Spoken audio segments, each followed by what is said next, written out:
और एग्जीबिशन में आपने स्केलेटन सिस्टम बनाया है, मस्कुलर सिस्टम बनाया है, क्या आप इसके बारे में कुछ बता सकते हैं?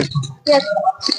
जरा बताइए। स्केलेटन सिस्टम, तो स्केलेटन सिस्टम हम लोग के शरीर को सपोर्ट करता है और मस्कुलर सिस्टम स्केलेटन सिस्टम को सपोर्ट करने में हेल्प करता है। स्केलेटन सिस्टम में 206 बोन्स होते हैं, जिसमें से पहला एक स्कल होता है।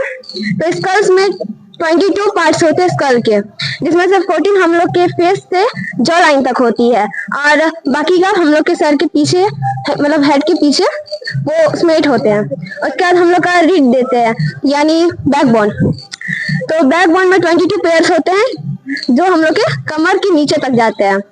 उसके बाद हम लोग रिब केज के बारे में बात करते हैं। तो रिब केज में 22 पेयर्स नहीं 24 पेयर्स होते हैं। 24 पेयर्स होते हैं विथ 2 फ्लेक्सिबल बोन्स, और हम लोग के वन हैंड में 30 बोन्स होते हैं जो हम लोग के शोल्डर से फिंगर्स तक के होते हैं। उसके बाद हम लोग के दोनों हैंड में 30 बोन्स होते हैं, यानी अलग अलग। हम लोग के दोनों पैर में भी सेम 30 बोन्स होते हैं। और उसके बाद हम लोग का हिप का बारी आता है। तो हिप में 2 पार्ट्स होते हैं और हम लोग के कान में 3 हड्डियां होती है और एक गला के नीचे जो एडम्स एप्पल बोलते हैं, एक वो हड्डियां भी होते हैं। तो हमने 206 हड्डियों के बारे में आज पढ़ा। और इसके बाद आते हैं मस्कुलर सिस्टम पे। तो मस्कुलर सिस्टम पे पहला ये समझते हैं कि कितने टाइप्स ऑफ मसल्स होते हैं।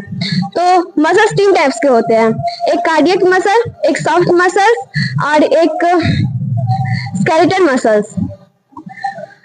तो कार्डियक मसल के बारे में पहले पढ़ते हैं। तो कार्डियक मसल्स वो हम लोग का हार्ट जो होता है कार्डियक मसल से बना होता है, और सिर्फ एक हार्ट ऑर्गन ही ऐसा है जो कार्डियक मसल से बना होता है, जो सिलेंड्रिकल शेप का होता है।